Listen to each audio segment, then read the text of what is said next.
ভারতবর্ষের ইতিহাসে যে সাহসী যোদ্ধাদের চিরস্মরণীয় রেখেছে তাদের মধ্যে অন্যতম নেতাজি সুভাষচন্দ্র বসু। ভারত মাতার পুত্র নেতাজি এই দেশের পরাধীনতার শিকল খুলে তাকে মুক্ত করতে চেয়েছিলেন, কিন্তু তিনি জানতেন এই স্বাধীনতা সহজে আসবে না। তাই নিজের সর্বস্ব দিয়ে ঝাঁপিয়ে পড়েছিলেন। তিনি গড়ে তুলেছিলেন আজাদ হিন্দ ফৌজ।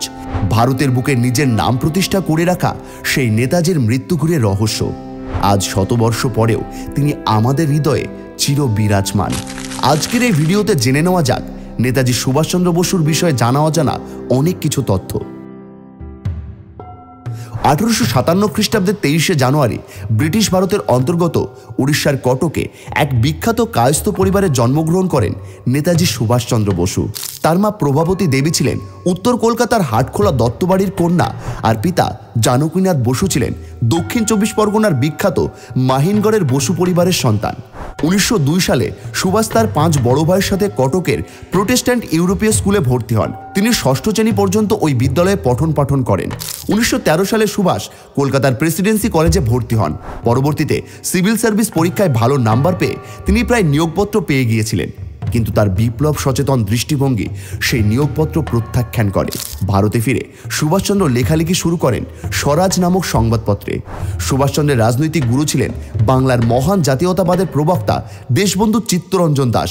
1921 সালের 26শে জুলাই 24 বছর বয়সী সুভাষচন্দ্র ইংল্যান্ড থেকে ফিরেই বোম্বেতে পাড়ি দেন। তিনি অবিলম্বে গান্ধীজির সঙ্গে সাক্ষাৎ করবেন বলে ঠিক করেন, কিন্তু গান্ধীজির সঙ্গে প্রথম সাক্ষাতেই আন্দোলনের উপায় সম্পর্কে ভিন্ন মত পোষণ করেন সুভাষচন্দ্র, কারণ তার দৃষ্টিভঙ্গি ছিল আলাদা। সুভাষচন্দ্রকে রাজনীতিতে প্রবেশ করান চিত্তরঞ্জন দাস। মাত্র 20 বছর বয়সে ভারতীয় জাতীয় কংগ্রেসের রাজনীতিতে যুক্ত হন সুভাষ। 1931 সালের 22শে জুন ভারতীয় জাতীয় কংগ্রেসের অভ্যন্তরে সুভাষচন্দ্র বসু নিখিল ভারত ফরওয়ার্ড ব্লক গঠন করেন, যার লক্ষ্য ছিল মূলত বামপন্থী রাজনৈতিকদের মজবুত করা, কিন্তু এর প্রধান শক্তি ছিল সুভাষের নিজের রাজ্য বাংলায়। দ্বিতীয় বিশ্বযুদ্ধ শুরু হওয়ার পর ব্রিটিশ ভারতের তৎকালীন গভর্নর জেনারেল লর্ড লিনলিথগো কংগ্রেসের নেতৃত্বের সাথে কোনো রকম আলোচনা না করে ভারতের পক্ষে যুদ্ধ ঘোষণা করেন, আর সুভাষচন্দ্র বসু এই সিদ্ধান্তের প্রতিবাদ করার জন্য গণ আইন অমান্য আন্দোলন আয়োজনের পক্ষে প্রচারণা আরম্ভ করেন। 1941 সালে সুভাষচন্দ্রকে গৃহবন্দী করা হয়। এই সময় সিআইডি তার বাড়ি নজরদারিতেও রাখে, তবুও সেই নজর এড়িয়ে সুভাষ পালিয়ে যান।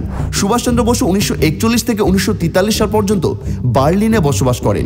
দ্বিতীয় বিশ্বযুদ্ধে অক্ষশক্তি সমর্থনকারী সুভাষচন্দ্র বসু ও রাসবিহারী বসুর মতো কয়েকজন সংগ্রামী নেতার চেষ্টায় গড়ে ওঠা ভারতীয় স্বাধীনতাকামী সামরিক বাহিনী ছিল আজাদ হিন্দ ফৌজ। 1941 সালের 17 জানুয়ারি সুভাষ বসু গোপনে কলকাতা ছেড়ে জার্মানি গমন করেন। জার্মানি থেকে তিনি জাপানের সঙ্গে যোগাযোগ স্থাপন করেছিলেন, আর এই সময় জার্মানির ভারতীয় সম্প্রদায় সুভাষচন্দ্র বসুকে নেতাজি উপাধি দেওয়া হয়। আজাদ হিন্দ ফৌজে একটি পৃথক নারী ইউনিট ছিল, যার নাম ছিল ঝাঁসি রানী রেজিমেন্ট, যা ঝাঁসি রানী লক্ষ্মীবাইয়ের নামে নামকরণ করা হয়। ক্যাপ্টেন লক্ষ্মী সাইকেলের নেতৃত্বে এই বাহিনী গঠিত হয়েছিল, আর সেখানে জন্ম হয় জয় হিন্দ স্লোগানের। সুভাষচন্দ্র বসুর সবচেয়ে বিখ্যাত উক্তি ছিল, তোমরা আমাকে রক্ত দাও, আমি তোমাদের স্বাধীনতা দেব। তার আরও একটি বিখ্যাত উক্তি ছিল, দিল্লি চলো, যা তিনি বলতেন আইনে সেনাবাহিনীকে অনুপ্রাণিত করার জন্য। এছাড়া তিনি আজাদ হিন্দ ফৌজে ইনকলাব জিন্দাবাদ স্লোগানটি ব্যবহার করেছিলেন।